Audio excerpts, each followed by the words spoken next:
nombre del Padre, del Hijo y del Espíritu Santo. Amén. Señor, te damos gracias por el regalo de este día y de esta jornada.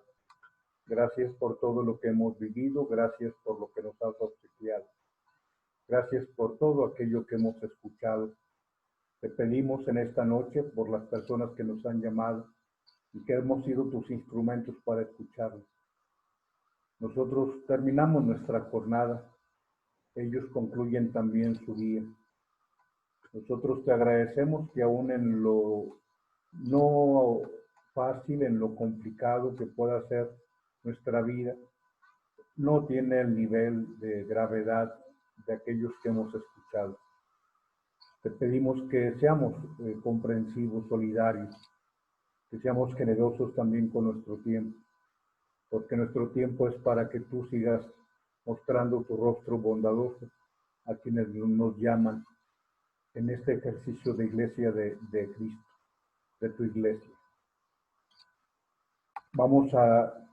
Puse un título un tanto, digamos, suntuoso a nuestra reflexión. Es un término que yo creo que no usas ordinariamente, quizá cuando lo usas muy escasamente. El término es el término paradoja. Más allá de lo que te puedas imaginar, toda la vida cristiana está envuelta en este lenguaje de la paradoja. Todo, no tan solo el Evangelio, sino toda la Escritura está, digamos, en torno al lenguaje de la paradoja. Te decía que en la mañana hablamos acerca de esa expresión del Señor que dice que Él no ha traído la paz, sino la espada. Y habla pues, de esa situación social compleja de quien realmente queramos vivir el Evangelio, la problemática que enfrentamos.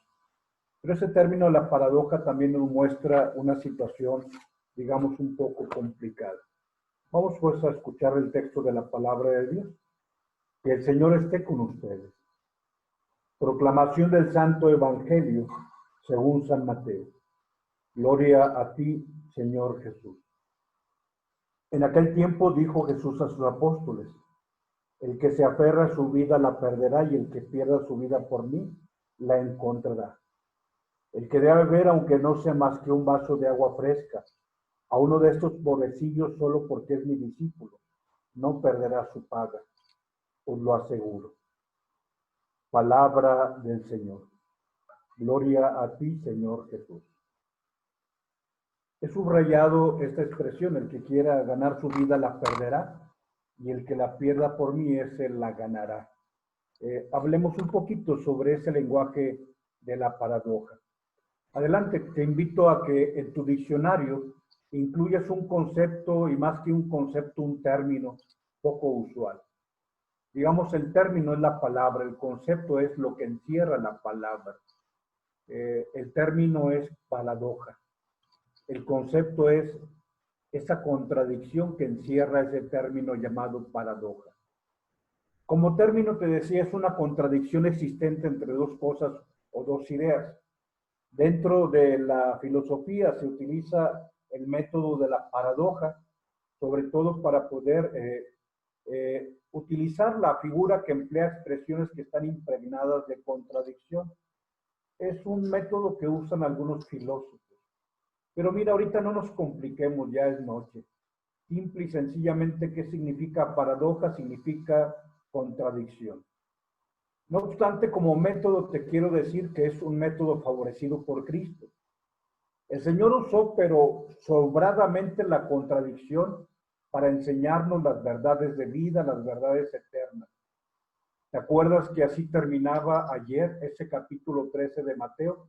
No el capítulo 13, el versículo 6, que habla del sembrador, que una semilla cayó en terreno pedregoso, otra cayó entre abrojos, otra cayó en buena tierra, una dio el 30, otro dio el 60, otro dio el 100 por uno, y dice el Evangelio: el que tenga oídos para oír, que oiga. Esa es precisamente la paradoja, ese uso del contraste, ese reclamo del Señor de que en ocasiones tenemos oídos y no oímos. Es una contradicción que alguien tenga boca y no hable, que tenga ojos y no vea, que tenga, más allá de la parálisis física, parálisis del alma. O sea, es la paradoja de quien tendría un tipo de vida y no la vive. Podríamos decir que el cristianismo es la religión de la paradoja, y esto acontece en la vida de Jesús. Dime, ¿qué significa hablar de un Dios que se ha hecho hombre? ¿No es esto una paradoja? Un Dios que se hace hombre. Y decía, comentaba el Papa Benedicto, que Jesucristo es el rostro divino del hombre y el rostro humano de Dios. Paradoja es decir que es el rostro divino del hombre. Paradoja es decir que es el rostro humano de Dios. Pero al final de cuentas te expreso. La vida cristiana está envuelta para la paradoja.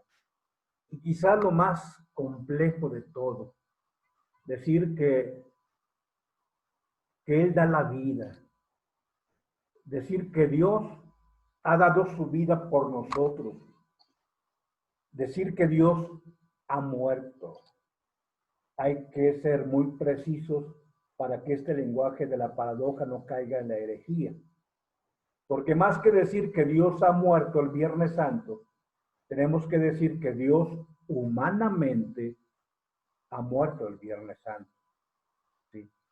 Así es el lenguaje de la paradoja, pero todo en la vida cristiana tiene un tono de paradoja. Hablemos del misterio más grande, la resurrección. La resurrección en su contenido es una paradoja. Dice el apóstol Pablo en 1 Corintios 15, ¿cómo resucitaremos? ¿Cómo resucitó Cristo? Y el apóstol dice que con un cuerpo espiritual. Oye, espérame, cuerpo espiritual. Rogelio, está diciendo una barbaridad. Cuerpo espiritual. O es cuerpo y no es espiritual, o es espiritual y no es cuerpo. Bueno, pues aunque te suene a contradicción, a paradoja, tenemos que decir que la resurrección es en un cuerpo espiritual. Recuerda que nosotros creemos en Jesús y nosotros le creemos a Jesús. Mira, vamos a focalizar un poquito en un texto de 1 Corintios adelante, capítulo 15, versículo 35 y versículo 43 al 44. Todo tal cual es la palabra del Evangelio. Pero preguntará alguno cómo resucitan los muertos, con qué cuerpo salen. Y dice esta palabra que es ya muy comprendida por nosotros: necio, insensato. O sea, necio. No eres capaz de comprender aquello que tendrías que conocer. El Evangelio, bueno, dice 1 Corintios, la paradoja. Se siembra algo corruptible, resucita incorruptible. Ahí va, el jugar con las palabras. Se siembra sin honor, resucita glorioso. O sea, reitero, esto no es algo que Rogelio te esté compartiendo, es la palabra de Dios para tratar de comprender cómo resucitamos. Se siembra algo débil, resucita algo poderoso. Digamos, la imagen bella que utiliza San Pablo es precisamente la imagen de la siembra.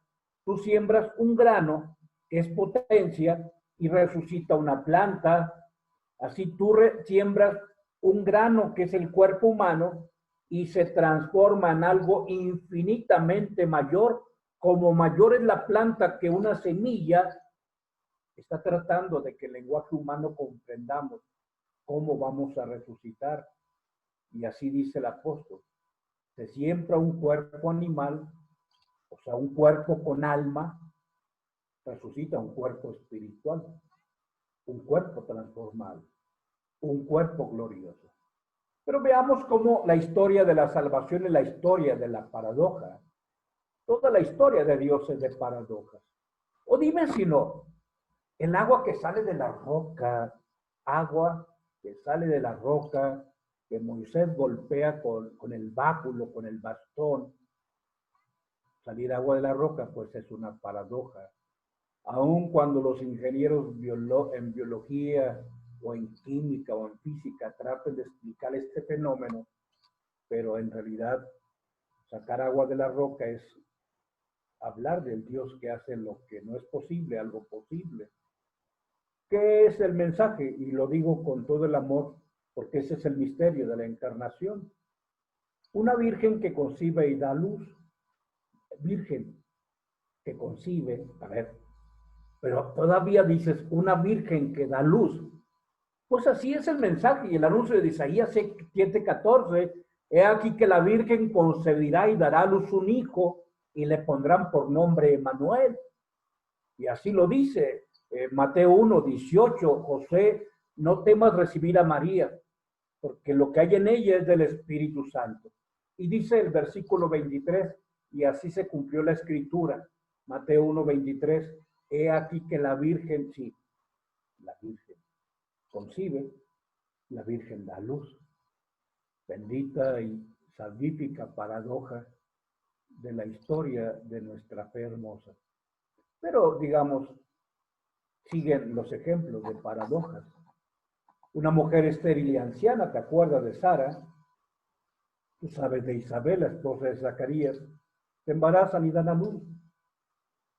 Ahora, pensemos en el misterio de la Eucaristía.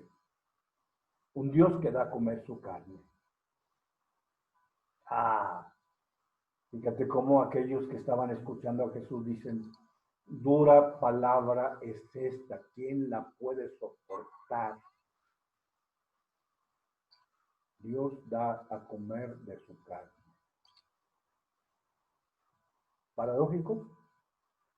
¿Y qué pensar sobre el Dios que ha entregado su vida para tomarla de nuevo? Y así dice Juan capítulo 10, yo tengo poder para dar la vida y poder para recuperarla. Nadie me la quita, yo la doy porque quiero. ¿Sí? La paradoja. Pero veamos ahora una paradoja que nos invita a lo moralmente heroico. El Señor te sitúa y me sitúa a mí frente a comportamientos humanamente contradictorios. Y estos comportamientos humanamente contradictorios se convierten en una provocación de lo moralmente heroico a un heroísmo en la vida. Dime si o no es una paradoja amar a los enemigos, castidad de por vida, alegría en el sufrimiento, alégrense, porque sus nombres están escritos en el reino de los cielos. Poner la otra mejilla cuando alguien te abofetea, orar por quien nos persigue, bendecir a quien habla mal de nosotros. Dice bendecir a quien nos maldiga, así dice el Evangelio. Renunciar a sí mismo por los demás. El que quiera ser mayor que sea menor de todos, todo es una paradoja. Y lo del Evangelio del día de hoy, el que quiera venir conmigo, que renuncie a sí mismo, que cargue con su cruz y que me siga. Lo que dice el Evangelio, el que salve su vida la pierda, el que pierda su vida, ese es el que la salva. Y digamos, adelante hablamos de un mundo donde lo real y lo ideal de pronto parecieran cambiar de un lugar para otro. ¿Será esto un sueño o es una utopía? Y esta es nuestra realidad y esta es nuestra verdad como cristianos. Porque las pruebas, las persecuciones, los obstáculos, las cruces, uno no los elige, ni llegan cuando yo lo preveo, ni de la manera en que yo quiero afrontarle, ni de donde yo esperaba que llegaran. La pregunta sobre esta vida cristiana de la paradoja es la pregunta simple. ¿Estamos preparados para perder, para así ganar? Mira, esto es la vida. Reitero lo que te he expresado. Los matrimonios debieran comprender que perdiendo las cosas pequeñas se ganan las cosas realmente grandes. Pero no lo entendemos. ¿Estamos preparados para morir, para así vivir? O lo que es el capítulo 15 de San Juan, que dice que el vid y que el sarmiento que da frutos, el viñador poda o dar hábitos nocivos para dar frutos. Yo creo que el cristiano, y tú y yo como cristianos, vemos las cosas de forma distintas. Y ojo, lo que vivimos hoy en día debiera hacernos entender esto. La poda es un momento de crecimiento. Pero también las pérdidas son momentos para crecer. Pero la paradoja es interminable. Así es la verdadera historia del cristianismo. Los verdaderamente grandes son los más pequeños. Cristo lo ha dicho, no lo digo yo. Los más pobres son los más ricos. Los más débiles son los más fuertes. Los últimos serán los primeros. Los que pierdan la vida la ganan. O lo que dice Pablo, que la locura para los gentiles es la sabiduría de Dios. Que la debilidad de Dios es la fortaleza, que la debilidad entre los judíos es la fortaleza de Dios. Una paradoja interminable. Pero veamos el atractivo de esta paradoja. La paradoja mueve al mundo. Y ojo, el día en que quitamos o hagamos a un lado este lenguaje de la paradoja, se acabó el cristianismo. Porque la paradoja y Jesucristo en esa paradoja ha hecho que se construyan majestuosos edificios como la Catedral de Chartres y la Basílica de Notre Dame y los grandes monumentos. Por la paradoja, grandes santos como San Francisco de Asís vivió la locura de cuidar leprosos. Santa Teresa de Calcuta se dedicaron gozosamente a servir a Dios y a los hombres. En honra de la paradoja de este Dios que se ha hecho hombre, porque es la paradoja, Bach y Mozart compusieron el Greco y Miguel Ángel pintaron, San Agustín escribió, Pascal plasmó sus pensamientos. En realidad, tenemos que entender lo que significa el cristianismo. El cristianismo no es una, digamos, la religión cristiana es una forma de vida, no un conjunto de preceptos. Cuando alguien vive realmente la paradoja cristiana, la religión cristiana vive. Solo nuestra experiencia de fe nos aclara lo que Jesús significa. Pero hoy el problema es que anulamos este secreto. Adelante, no anulemos el secreto. El secreto de su poder sobre el corazón y la mente de los hombres estriba en su enseñanza. Esa enseñanza paradójica, pero al mismo tiempo pura, majestuosa, sencilla, divina. Dime sí o no, objetivamente, Jesús pidió más que ningún otro maestro. Jesús pidió más que cualquier otro hombre haya pedido. Él dice, hagan el bien a aquellos que nos hacen daño. Él dice, oren por quienes les persiguen. Cuando te den una bofetada, ofrece la otra mejilla. Cuando te despojen del manto, ofréceles también la túnica. Sí. Ahí está el secreto de algo que en ocasiones tú y yo modificamos porque la paradoja nos parece una locura. Y es que en realidad Jesús es mucho más que un hombre y mucho más que un maestro, es el Dios que ha venido a la tierra. Y este Dios que vino a la tierra, paradoja, quiere que haya otra paradoja, el hombre que vaya al cielo.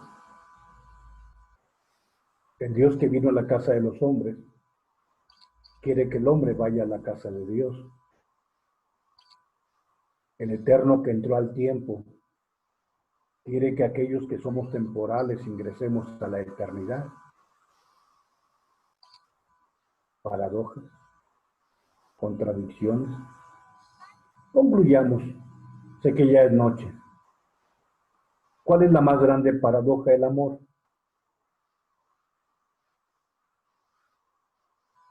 Si tú eres padre, sabes que quien ama hace locuras.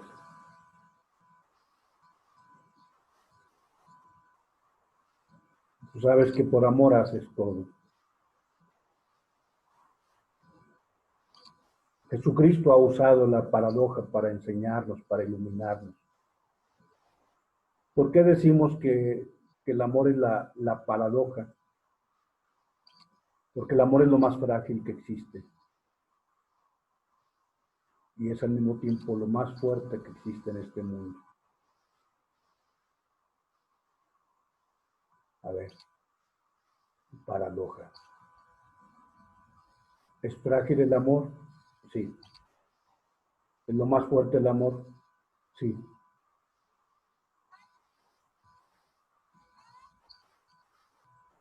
Y si no quieres creer esta verdad, tendrás que contemplar la paradoja de la cruz que tienes en tu habitación. El amor es lo más frágil y es lo más fuerte. Anexa esta expresión a tu diccionario. Paradoja, contradicción. El que quiera ganar su vida la perderá y el que la pierda por mí ese la ganará. No le tengas miedo a la paradoja. En nombre del Padre, del Hijo y del Espíritu Santo.